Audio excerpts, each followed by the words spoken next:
On a planet 4 solar systems away from our own, there's a race of men who have advanced beyond the human limits. Instead of breeding, they produce clones, which has caused their reproductive organs to shrink and disappear. Emotions have been bred out of this society, and each new generation is more ambitious, so now they want to take over the universe. The leader Graydon announces they'll start by conquering Earth from the inside by impregnating human women to make their own babies. The men get special training in which they watch a hologram of a woman to learn how procreation works and what holes must be used. They're also taught to talk about things like shoes and to give women plenty of compliments.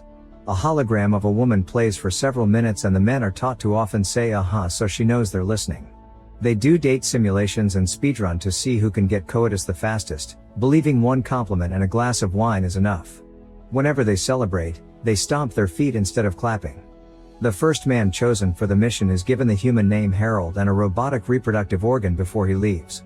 On Earth, 2 pilots notice something strange on the radar before the plane starts shaking. They think they're about to crash, however the plane is only hit by 2 bright lights. The passengers are thrown off their seats, but everything quickly returns to normal. In the bathroom, Harold and Graydon have appeared. Harold says he only needs 2 days, and Graydon reminds him to come back after getting the baby before disappearing down the toilet. Then Harold comes out and tries hitting on Rebecca the stewardess, who threatens to report him if he doesn't go to his seat. He sits next to a woman in the middle of a panic attack, yet tries hitting on her anyway, quickly giving up when she starts talking about her husband. Moments later, when the plane lands, a car appears on the runway and hits the carts. The driver Roland doesn't apologize because he's an inspector for the Federal Aviation Administration, or FAA. While Roland asks for details about the incident, Harold tries hitting on Rebecca again and she slaps him. On her way out of the airport, Harold tries with another woman that insults him and ignores him, then with a woman asking for donations. He causes her to drop her can, and when she bends over to pick it up, her rear makes Harold excited. A bulge appears on his pants and a whirring sound can be heard from the robotic member activating. Harold keeps smacking it while trying to flirt with the next woman, which only makes him look like a creep. Afterward, Harold goes to a bank where he'll start his new job. He's welcomed by Perry, who immediately admits he's doing the dirty with most female co-workers. Harold asks Perry to take him women hunting right now, but they're interrupted by their boss. The man is very impressed by the fake recommendation letters the aliens made up, and Perry is already annoyed that Harold is liked more. Meanwhile, Roland keeps paying little attention to his wife's calls even though she wants him to know she feels neglected. Roland watches a video a man took on the plane during the incident, and he's shocked to see some bright lights before static takes over the screen. After work, Perry takes Harold to a naughty club and he hires a worker. They go to her room to do the dirty, but first she asks him to put on protection. However, the mechanic member sends the rubber flying and the woman cancels the night. The next day, Perry takes Harold to an Alcoholics Anonymous meeting, explaining the women here are easy because they're vulnerable. When Susan takes over the mic to share her story, Harold immediately becomes interested on her. After the meeting, Harold tries to talk to Susan, but he's found by Rebecca first. While they chat, Susan tries leaving only for Perry's car to hit hers. An argument ensues and she demands his insurance information to settle this. Moments later, Harold is trying to do the dirty with Rebecca and she keeps getting annoyed by the whirring sound. They're interrupted by a call from Rebecca's boyfriend, who is a married pilot. Harold makes an inappropriate comment and an angry Rebecca kicks him out. The next morning, Roland eats breakfast in a hurry because he's excited to go to work and keep investigating the incident. His wife thinks he's cheating on her and Roland tries explaining that something supernatural happened with a plane, which she thinks it's a bad lie. At the bank, Harold and all the workers can't stop staring when Helen comes in. Harold gets ready to hit on her, only to learn she's Perry's wife. Then Susan arrives looking for Perry to settle the car bill and Harold tries flirting with her instead. However, Susan quickly realizes he's one of those guys that goes to AA meetings for the vulnerable women and calls him disgusting. When she gives Perry the bill, Helen overhears that he was at an AA meeting last night, so Perry pretends he has a drinking problem to cover up his infidelity. Afterward, Harold tries with Susan again and at first she says no, but he insists and she's so desperate that she ends up accepting a dinner invitation. In the evening, they go to a restaurant and Harold lets Susan talk for hours while only occasionally saying uh-huh. When Susan asks him what's his mission in life, he says he was put on Earth to have a kid, and Susan gets emotional because men usually don't want commitment so soon. As Harold's groin starts whirring, Susan admits she has trouble trusting men. Afterward, they go to her apartment and Harold rushes to her bedroom without even asking. He then starts kissing her, however Susan pushes him off and explains she's trying to fix her life, so she won't do the dirty anymore until she gets married. Panicking, Harold leaves. The following day Harold shows up in a plane's bathroom to meet with Graydon, who tells him to get married to Susan for the sake of their plan. Meanwhile, Roland interviews Rebecca about the incident and she tells him about Harold's weird behavior, realizing she hadn't seen him aboard before the lights. She also comments on the whirring sound. When Roland checks the list of passengers, he can't find Harold's name. At the bank, Susan looks for Harold to open an account and Harold surprises her by asking her to marry him. Susan is speechless and asks for time to think about it. Later, while she's showing a house to potential buyers, she realizes she wants a marriage and a house like theirs. She discusses the issue with her friends over lunch and concludes she's running out of time. That afternoon, Susan calls Harold and agrees to marry him. Harold immediately begins organizing things and asks Perry to take care of his clients while he takes a few days off. The couple has a private wedding in a small chapel and Susan shares a beautiful speech, but Harold only says one sentence. Once they're officially married, they go to their hotel room and Harold finally gets to do the dirty. Because his member is mechanical, he can keep going without getting tired and keeps Susan in bed for days. Eventually she becomes exhausted and convinces him to visit some touristic attractions, which he doesn't enjoy. In the meantime, Perry takes credit for Harold's work and convinces his boss that Harold is some sort of creep. When Harold returns to the office, he finds Roland inspecting his office. Roland asks Harold about the flight while putting a naughty magazine on the desk. Harold's groin starts whirring, so he sharpens a pencil to cover up the noise. At home, Susan is telling her friends about Harold's strange member and they find it amusing. When Harold arrives, he barely says hi and rushes to the bedroom. Susan comes after him and calls him out for his manners. However, Harold only wants to know if she's pregnant yet.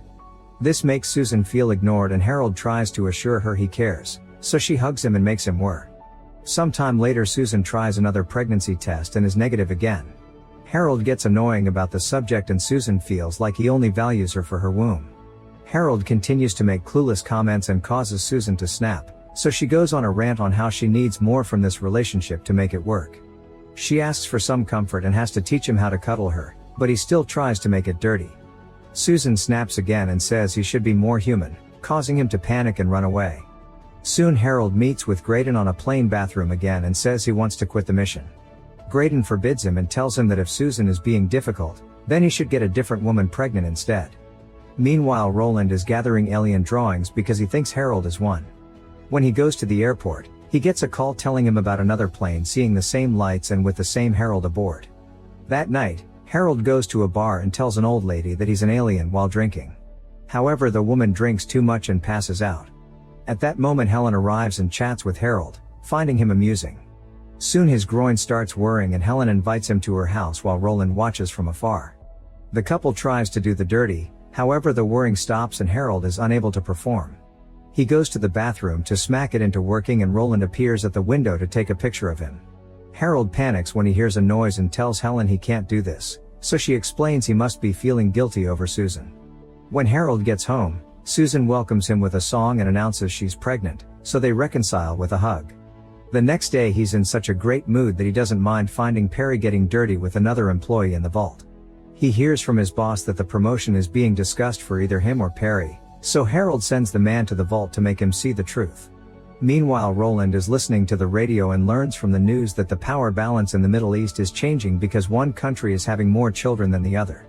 This makes him wonder if that's the alien strategy too. At that moment his wife announces she's leaving him because she found the picture of naked Harold, so she thinks Roland is in the closet. Roland tries to explain his whole alien theory and his furious wife leaves the house. The next day Perry tells Harold that he thinks Helen is having an affair. Harold plays innocent, however Perry quickly accuses him of doing his wife and snitching. When Harold reminds Perry that he stole his work, Perry becomes offended yet quickly drops his attitude to follow another woman into the vault. As days pass, Susan notices that Harold doesn't want to do the dirty anymore and spends all his free time watching TV. He ignores her when she tries to talk about the issue, so she throws the remote at the wall, breaking it. Harold wants to leave to buy a new one and Susan has to remind him they have plans to go shopping for the baby. However, Harold leaves for the electronics shop anyway.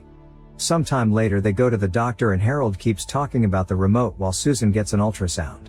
The doctor freaks out when he sees the screen because Susan assures him she's been pregnant for only 6 weeks but the fetus looks 5 months old. Susan is worried, But Harold rushes her home and reminds her that what matters is for the baby to be healthy. The next time Harold goes to work, he's disappointed to hear Perry got the promotion. He suddenly snaps and yells at Perry, saying he's probably doing the dirty with the boss too. Perry insults him and Susan, so an angry Harold punches him. Later he shares the story with Susan, who explains frustration is only human and points out he's crying. Harold is surprised since he isn't supposed to feel anything and finally apologies to Susan for his behavior the last few days. They share a kiss and his groin whirs, so they get dirty at last. A few weeks later, the couple buys a house for their new life together. On Christmas morning Harold surprises Susan with a crib, but the moment is interrupted when her water breaks and Harold has to drive like crazy to take Susan to the hospital. Meanwhile Roland tries telling his bosses at the FAA about his alien theory and takes them to Harold's home, only to hear from the neighbor about the baby.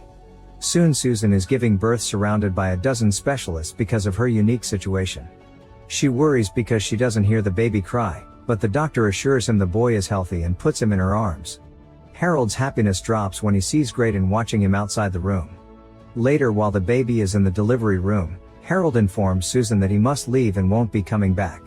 Furious, Susan yells at him and makes the nurse take him away.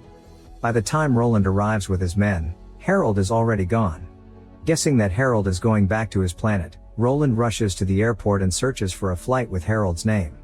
He boards the same plane and tries following him to the bathroom, but a passenger blocks his way. Suddenly the lights hit the plane and make it shake, so when Harold finally reaches the bathroom, Harold is gone again. Afterward his bosses force him to take a sabbatical, saying he's gone crazy. At the hospital, the doctor gives Susan a sedative before dropping bad news: her son has disappeared. On the alien planet, the men are going through a new training program based on Harold's experience.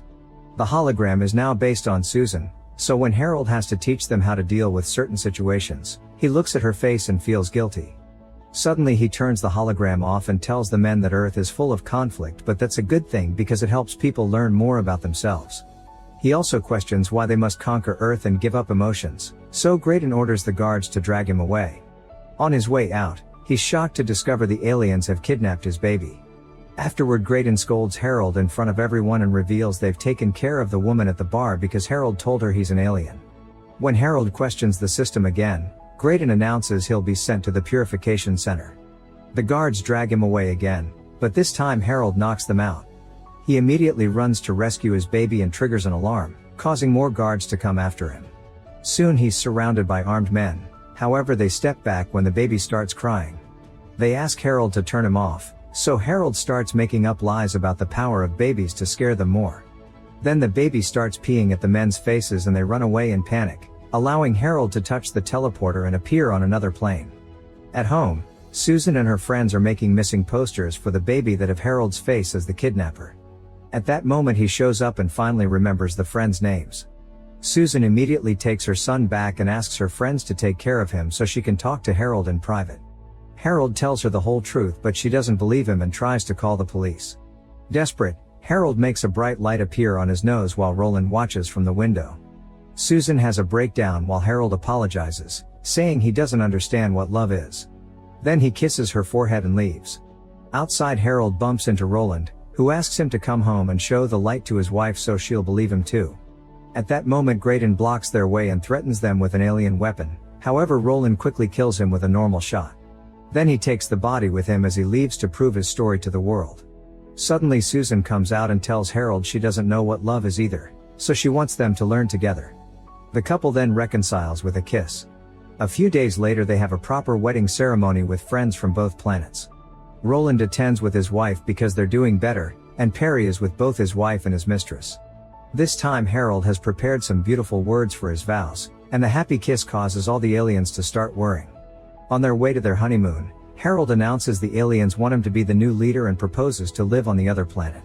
However, Susan wants the baby to have a normal life and forces him to commute. Make sure to subscribe and turn on notifications so you can watch more videos like this. Thanks for watching.